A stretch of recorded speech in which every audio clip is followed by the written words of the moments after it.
She gave him her youth. She gave him her love. She stood by him when he had nothing. But when money came, he betrayed her and married another woman. What he didn't know was that betrayal has a price. Before we continue this incredible story, please follow our page for more African stories that teach, heal, and inspire. And do not forget to comment where you are watching from. How it all started. Amara was only 19 when she chose Emeka. He was not the richest young man in the village. He had no car, no land, no big name. He worked as a mechanic, fixing people's motorbikes and cars, and came home each day with grease-stained hands. Amora, on the other hand, sold food at the roadside. She carried pots of beans and yam porridge, sweating under the hot sun to make a living. Life was not easy, but she was content. Her friends laughed at her. "Amora, you are too beautiful to waste yourself on a poor man," one teased. Another added, "Love cannot fill your stomach. Marry a man with money." But Amora always shook her head. "I love Emeka. Together we will build a life. Together we will rise." Their wedding was small. The church was not decorated, the choir sang without instruments, and there was no cow to kill for guests. Only a few friends and close family attended. But as Amora held Emeka's hand and said her vows, her heart was full. She didn't need wealth, she only needed his love. From that day, she poured herself into the marriage. She woke early to cook his meals, packed his lunch with care, and prayed for him every single night. When Emeka struggled with rent, she quietly gave him her little savings. When neighbors mocked him for being poor, she reminded him, "One day, God will bless us.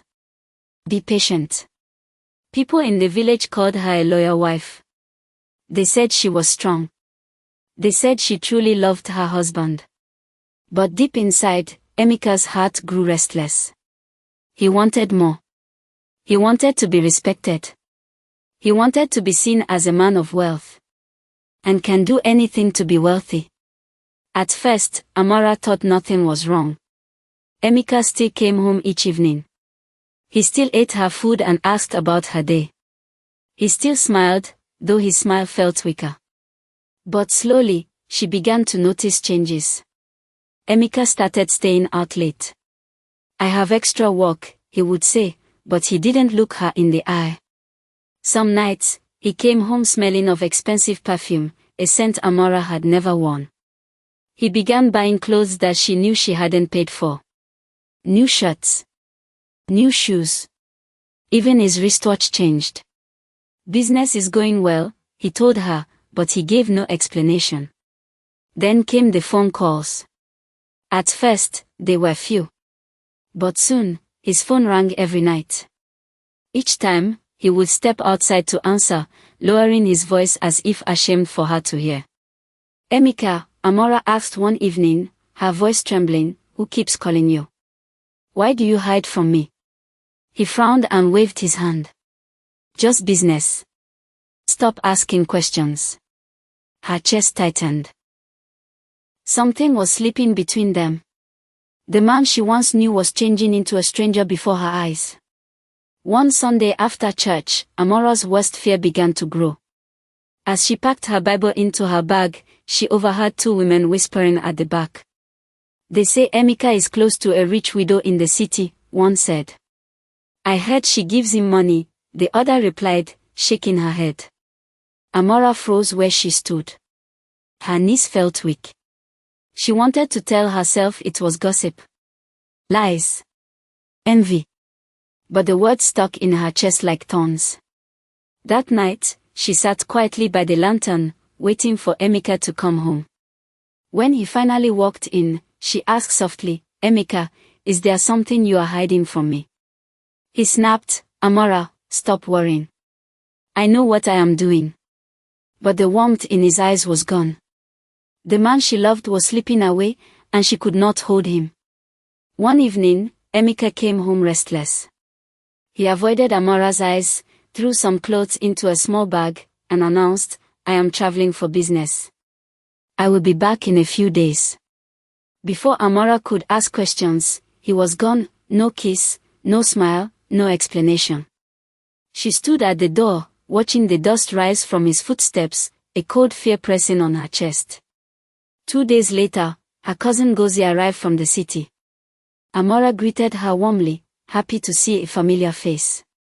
But when Ngozi sat down, her face was pale, her hands shaking. She pulled Amora aside. "Amora," she whispered, "I don't know how to say this.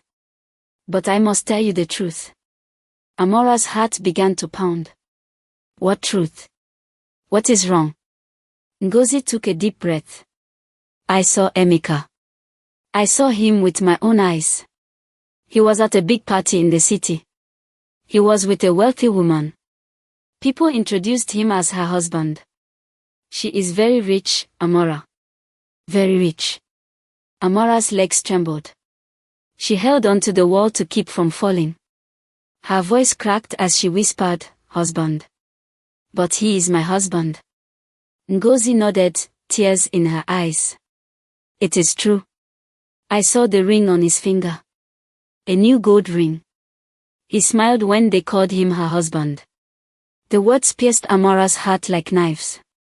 Her chest grew heavy, her breath unsteady. Her whole world spun. She could not believe it, yet she knew her cousin would never lie. That night, she lit a lantern and sat by the window, waiting. Hours passed. The crickets chirped, the village grew silent, but she did not move. Her mind replayed Ngozi's words again and again. Another wife. Another life. Another ring. When Emeka finally walked in near midnight, Amora's eyes were swollen from silent tears. She looked at him, this man she had loved, cooked for, prayed for. Her voice shook as she asked, "Emeka, tell me. Is it true? Did you marry another woman?" For a long moment, silence filled the room. Emeka's eyes darted away. He opened his mouth, but no words came. He could not meet her gaze. And in that silence, Amora had her answer. Her heart broke. Hot tears rolled down her face as she whispered, "I gave you everything, Emeka. My love, my youth, my life. And this is how you repay me." She fell to the floor, sobbing, her cries echoing in the small house. Emeka stood still, his face hard, his silence heavier than any words he could have spoken. That night, Amara realized her marriage, the love she had fought for, was no longer hers. The truth did not stay hidden for long.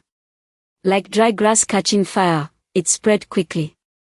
Soon, everyone in the village knew that Emeka had taken another wife, a wealthy widow from the city. At the market, women whispered as Amora passed. "See her," one said quietly.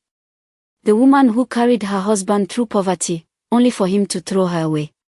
Another shook her head. "She gave him love, but he chose money." Their words cut like knives. Amora walked with her head lowered, carrying her basket, her heart heavy but her step steady. Emeka, on the other hand, no longer cared. The rich widow poured wealth into his hands. He drove a shiny car that made dust rise whenever he came to the village. He wore gold chains that glistened in the sun. He built a big house in the city with tiled floors and painted walls. When he came back to the market, he walked past Amora with his chest raised high, pretending she did not exist.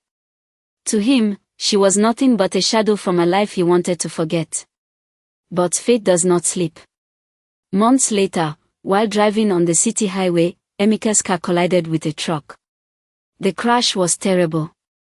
His legs were broken, and the doctor said he might never walk properly again. At first, he thought the rich widow would care for him. But she grew cold. She stopped visiting. She stopped answering his calls. And when she finally came, it was not to comfort him, it was to end things. "I cannot stay with a cripple," she said flatly, her face without pity. "I need a man who can stand beside me, not one lying on a bed." Her words pierced deeper than the accident itself. Within weeks, she was seen in town with another man, a younger one, full of life and strength. Emeka begged. He sent friends to plead with her. He even tried to reach her family. But her heart was gone. She had turned away and would not return. Meanwhile, Amara refused to let betrayal destroy her. Yes, her heart had been shattered, but she still had something to live for, her children. Each morning before the sun rose, she woke to cook food. She fried akara, stirred beans, and prepared yam porridge with a steady hand.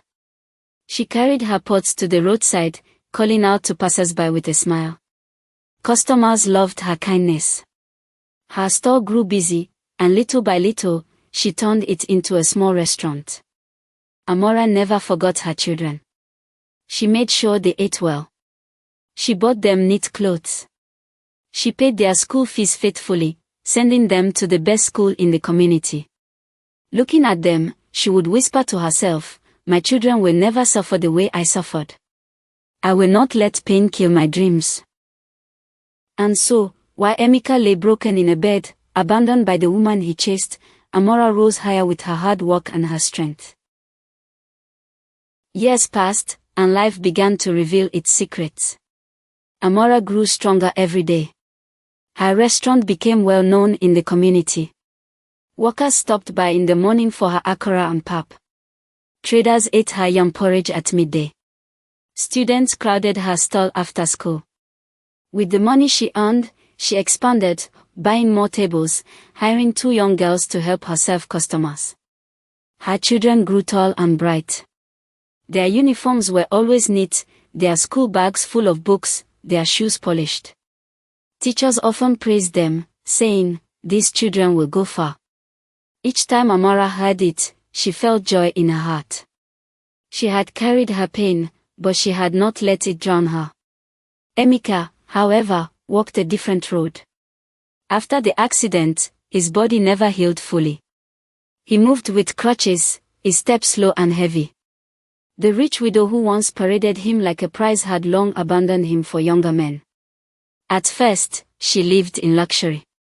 She was seen at parties, dressed in gold and lace, with a new young lover by her side. She laughed loudly, tossing her head as people envied her. But greed has sharp teeth. The young man she trusted began asking for money. "I will start a business," he promised. She transferred huge sums into his hands. "I will buy land," he told her. She gave him more. "Marry me, and I will give you children," he whispered. She believed him. But it was all lies. One morning, she woke to find him gone.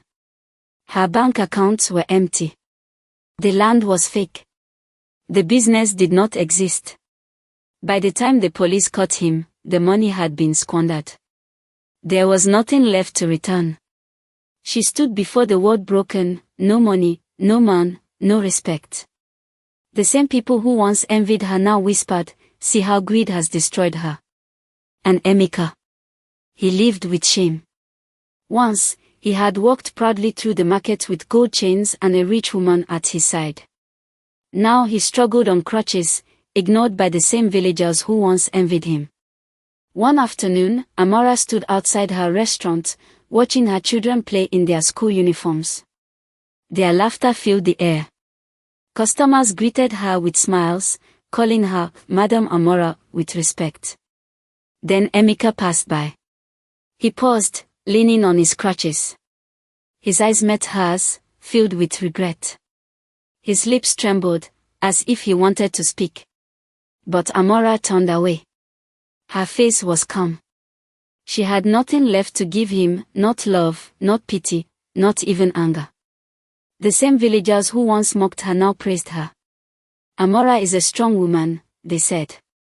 She raised her children, built her business, and did not let betrayal break her. And so, the woman who was betrayed for money rose above shame. But the man who betrayed her lost everything, his pride, his wealth, and his respect. Moral of the story. Money gained through betrayal never lasts. True strength is in loyalty, love, and perseverance. Betrayal destroys, but faith and hard work rebuild. The end. See you next time.